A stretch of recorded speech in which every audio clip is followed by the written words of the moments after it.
Hey guys, and thank you so much for coming on back to my channel. I hope you guys had a wonderful, lovely, and blessed holiday, a Christmas, New Year, or whatever holiday you celebrate. Maybe you don't celebrate any of those holidays, and I hope you just had a great, wonderful, and restful break. I wanted to come on today and show you guys really quickly how I set up my budget and how I kind of budget my money using Dave Ramsey's baby steps. This video is a little bit different than what I normally do, but I wanted to give you guys some insight on how I was able to accomplish becoming debt-free in 2017. So you guys stay tuned. And thank you so much for my new subscribers. I love you guys. You guys are amazing. I hope you like the content that I make. There's more to come where that came from, but let's get to this budgeting video. Alright you guys, so what I'm going to do is I'm going to show you how I do my budget. This is really my budget. This is what I kind of bring home every month. Now I get paid once a month. However, I did take some money out already because I do live with my parents, so I pay my parents rent to live in their house. So I already took that out because, I mean, I love you guys, but it's kind of none of your business how much I pay my parents every month to live in their house. I also took out my cell phone bill because I don't pay that in cash. That comes out monthly. I transfer that from my bank account, so I don't put that, I mean, I put it in my budget, but I already took it out. That way you guys don't have to worry about it. So basically this is what I'm left with after taking out the rent that I pay my parents and my cell phone bill. This is what I've left with, and we're going to go from there. So the first thing I do is I put my tithes in. And so what I do is, can you guys see that? Yeah. I write next to each deduction what it is. So I do my tithes off of my gross. I do not do my tithes off of my net. And I have my other phone here so I can do the calculations because sometimes math is hard. So that leaves me with $1,930 left. Okay, so tithes is 10% of my gross income. Then I do my 401k, my paying myself first, so my retirement. I take 10% off for that. And that goes into a retirement fund. That gets transferred over too, but I do want you guys to see that that's going to be, you know, in my budget as well. Okay, so that's tithes, 401k. I have clinical supervision. For me to become a licensed professional counselor, I need clinical supervision. So I'm taking away $75 because that's $75. So minus 75. Uh-oh, Lord. See, I told you math is hard. Minus 75. Okay. That leaves me with 15.15. Okay. And then I'm going to do $80 in gas because I only get paid once a month. And that'll be about what I average out for gas. Now I do have a little bit of gas left over and rolled over from last month. I have $20 left over. So I'll add that $20 to this 80, but I'm only taking 80 out of this paycheck for gas. So minus 80. Oops, that leaves me 1,435. And then this paycheck is a little bit longer because I get paid once a month, but there's a longer period of time between this paycheck and my next one. So for spending money, I'm going to do $350, but that has to last me for about 34 days until I get paid again. 35 days. So that's about $10 a day, which I think is fair. Okay, so I'll put spending money. And then that's it. Like I have my tithes, my retirement, supervision, gas, spending money. I don't think I have any other sections. Let me think. Is there any other area? I don't need to get my hair done again. I just got my oil changed. That's it. So what I'm going to do with this remaining $1,085 is it's going in the bank. Now, I'll put bank, deposit into savings. You know what? I lied. I'm gonna take 50 of that. And I'm gonna put that into a sinking fund. Okay, so I'll deposit $1,035 into the bank. That'll go straight into the bank, straight into my savings. Let me see if you guys can see that. $1,035. I'm going to put 50 in my sinking fund from that, and I'll do $1,035 into my other bank in order to continue saving my money. So I have two different banks on two opposite sides of town where I literally have to drive from one to the other and deposit my savings into the one bank because I don't ever want it to see the inside of my house. I don't want it to even make it in the house, because if it makes it in the house, then you know, I might accidentally slip a 20 out and blah, blah, blah. So as soon as I withdraw my money from one bank, I drive over to the other one and deposit the savings into the savings account. So we have our budget. And what we're going to do is we're going to use some play money. I got this money from Dollar Tree. This is really good too, guys, if you have kids and you want to implement some money saving strategies. But, oh, he's upside down. But here is the play money I'm going to use. Now, I love you guys, but I don't need to be playing with my money on YouTube, my real money. Plus, I already got paid the other day. I wish I could get Dollar Tree money, this much money from Dollar Tree. But, this gets the, I mean, you get the idea with this. And I already told my money where to go. I've already put my money where it needs to go. So I don't have any money really laying around the house to show you guys like the actual money, but this will do the trick. So we'll pretend this is my paycheck, and I am going to show you how I tell my money where to go. Okay, so let's start on our first line of the budget. So I need $340 to go toward tithes, to give to my church, and to pay God. So there's 100, 200, 300. Hope you guys can see that. And then I need 40 bucks. Here's 20, 40. So there's 340 right there. Okay. And so what I do is I get a sticky note and I write on my sticky note $340, and then I put what it's for. So it's for tithes. And then I'll get my sticky note, get my money, pop it on here, okay, and then get a little clip and clip it on here, okay, and set that aside. All right, next line, I need $340 for my 401k. Now, this money has already been taken out because I transfer it, but I'm going to do it just for the video's sake. So $340. So 1, 2, 3. There's 300, 20, 340. Okay. So here's my 340 bucks. Let's put what the amount is and what it's for. So 340, 401k. Okay. Boom, sticky note. Boom, cash. And boom, clip. Boop. I'll put it over here. Boom. Out of the way. All right. Let's see, our next line, supervision. So I need $75. So we'll do, can you imagine if money was really this big? Oh my gosh, I would be fumbling and bubbling.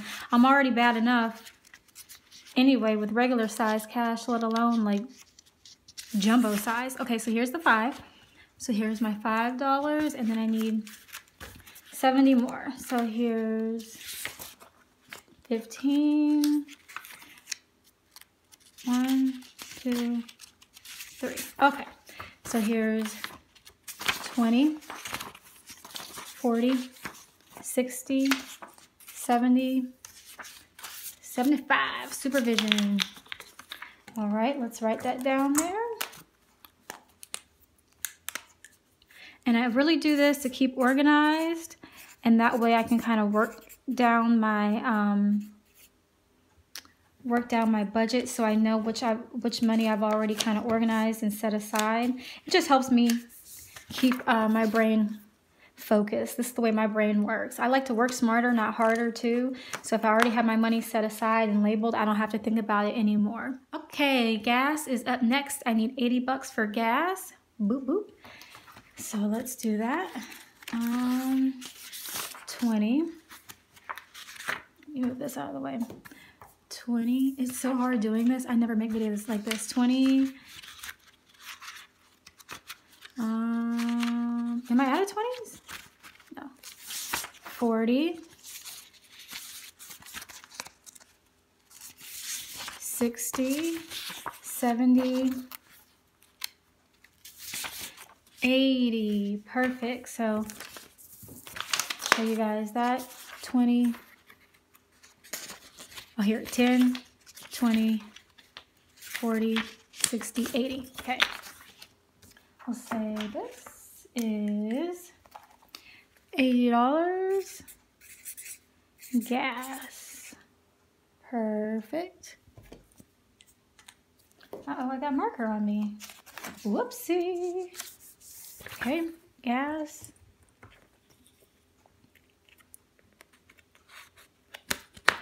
Boom. And then last but not least, next to last, $350 for spending money.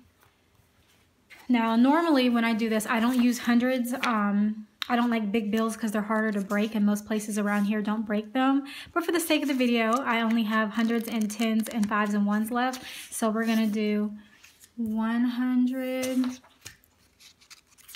200, 300, and then 50, 1, 2, 3, 4, 5. Okay, so there's $350 right here for spending money.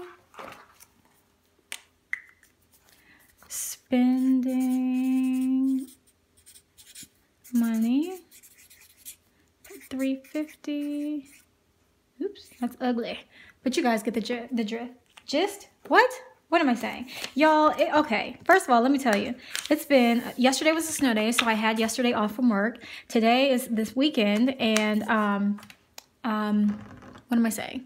Oh, basically, long story short, it's a long weekend. It's a 4-day weekend for me. I'm chilling, so I'm maxing and relaxing, so my brain's not really working that well. But anyway, there's spending money, and then my sinking fund, I said 50 bucks.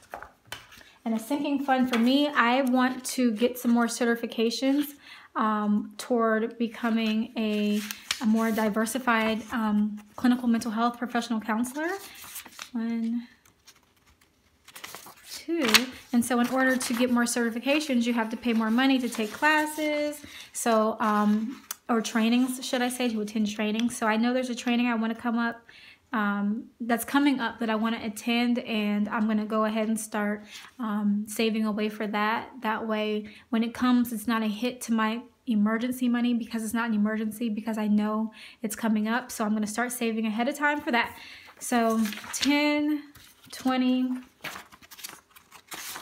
25, 30, 35, 40, 45, 50. Okay, so here's my 50, and I'll put this toward, I'll say certification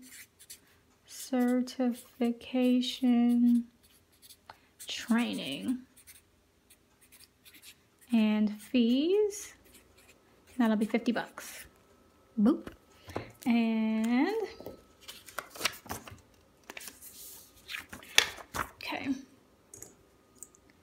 put the clip on that bad boy, and then boom. Okay, so let's just pretend that this is my remaining money, right? So this is my remaining $1,035. This will never see its way into the house. It'll never be in the house. So what I do is I'll break down my budget before I ever go to the bank, and then I will take out the $1,035 safely in the car or in the bank and put it somewhere else separate, and then drive over to the other bank and deposit that in immediately. So when I get done with taking out and doing my clip system, I shouldn't have any money left. Like all of this would already be in the bank. This would already be in the bank is what I'm saying. So I know that the teller gave me the right amount of money. But this is the way I do it. And so spending money, I don't keep the whole $350 with me at once. One, that's not safe. And two, I don't need $350. I don't need access to that 24/7. So I only take out maybe 20 or 40 bucks or something like that. And then when that money's gone, I'll dip back in and get the rest. And as I take money out, so if I take out 40 bucks, I'll cross this off and then do 310. And then when I take more money out, I'll cross that out. Let's say I take $10 out, I'll do 300. So I keep a running total of how much is left in there. Gas money, I don't keep in my wallet with me too, because that's not safe. So I know I have a certain day where I go get gas. And so when I get my gas, I'll get the money from my clip and go get gas. Supervision, I'll have 3 supervisions between now and my next paycheck. I don't carry the $75 cash with me, once again for safety reasons, so I keep that tucked away. And when supervision happens, I know to get my purse and stuff ready the day before so that I have the money already ready. 401k honestly never makes it to the inside of the house because I transfer that, but I wanted you guys to see that. Tithes, as soon as I get my check and I go through my clips, I put this in the our church envelope, stick it somewhere super duper safe, and then on Sunday pop it out and give it to church and give it to God, give it to church. And then this sinking fund, I'll just tuck that away somewhere safe. That way, you know, once the certification time comes, I have the cash already ready. I can take it down to the bank and maybe get a cashier's check or something if they don't take cash. I don't like writing checks. I mean, I know how to write checks. I just don't like writing them. So I get a cashier's check or something, and then that's already saved for. Okay, so what do I do with this? Some people, or I guess what can you do with this? Some people will use a clip system. I think Rachel Cruze, Dave Ramsey's daughter, came up with the clip system where they'll take their money like this, put the clips on it. At the top, they'll write what each thing is for. Or they might have a sticky note for it too, but they might write sinking fund right here. They might write spending money right here on the top. They might write gas right there, supervision, like whatever it is that they're using the money for, and keep this in their wallet. And then when it comes to spending the money for whatever the thing is, whether it's food, gas, they'll just take it, unclip, take some money out, then put it back on here when they've spent some money, and boom, and go. I do this sometimes and occasionally. It depends. I did this probably for about 3 months, and then I switched over to the envelope system, which is what I'm using now. So I do make and sell envelopes, guys. So these are unpunched cash envelopes. You can put them in your planner. I do have one. I carry my planner as a wallet. So the ones I have holes in them to put in my wallet. But let's say you have supervision, like a supervision section like mine. So this is real money. You just take this, open it up, slide it down in there, and boom. Well, that's a really ugly. Who writes on money? We'll do it like this. Boop, and then it's safe down in there. So when it's time to pay, slide this out. And I won't have the clip on here. Here, I'll take this off. I'll put like, you would think I'd be able to keep it in my hand, but no. Slide that down in there. And then when it's time to pay for something, I know I have a 5. Let's say supervision is $25 a session. So boom, there's a 20, there's a 5, there's a 20, boom, I can pay. So it's really easy for me. I really like these cash envelopes. I'm not going to show you the ones I actually use because they are busted up because I put them through the ringer, and they were just my first time making them, so I didn't use really good laminator sheets. I used really cheap stuff, but anyway, it doesn't matter. But like I said, I have these for sale. I'm going to put the link in my eBay shop if you're interested in getting some. You can have, I think they come 5. Some of them come 5 or 6 to a pack, but they really help, excuse me, they really helped me stay on top of my money. and stay on top of my budget. And I really try hard. I'm really good at it now not to overspend on any of these areas. Like my spending money, I'm doing $350, but that's $10 a day. I have $35 days between now and my next paycheck, and $10 a day I think to me is very fair. With my spending money, that might be food, that might be eating out, that might be toiletries, that might be personal items, that could be clothes, shampoo, whatever it is, that's spending money. I don't break my spending money into any separate categories like $40 for food, $20 for toiletries, $10 for clothes or shoes. I don't do that because that's not the way my brain works. I got $350 for the month of January, and whatever I spend that $350 on is what I spend it on, and that's it. Now my giving, because I do buy a lot of stuff for people who are either in need or who might be homeless, that still goes under the category of spending money, but I don't really spend a lot now on people because I'm getting a lot of stuff on clearance. Like I bought blankets, I bought a ton of blankets. They were considered Christmas items for like 90% off. So I bought like 13 blankets for like $6, $6.50, because they were 49 cents each. So I don't have to budget for that because it's when I see it and on an as needed basis. But yeah. So anyway, that's my video. I hope you guys enjoyed. Please be patient with me, and I apologize if it was too long, but I wanted to give you guys a visual representation of how I budget my money and do the cash envelope / clip system. Like I said, if this was for gas money, I would put this on here, pop the cash in, call it a day. Put this in my wallet or my planner to know where that money was supposed to be going and how much was in there. But anyway, you guys, thank you so much for watching. I hope you enjoyed it. Shoot me a comment if you have any suggestions, any questions, anything, let me know. I am very, very loving, and I love reading your comments. Please be nice. This is my first video like this, but I hope you guys have a wonderful weekend. If it's snowing where you are, please stay safe, and I'll catch you guys in the next one. Until next time, bye-bye.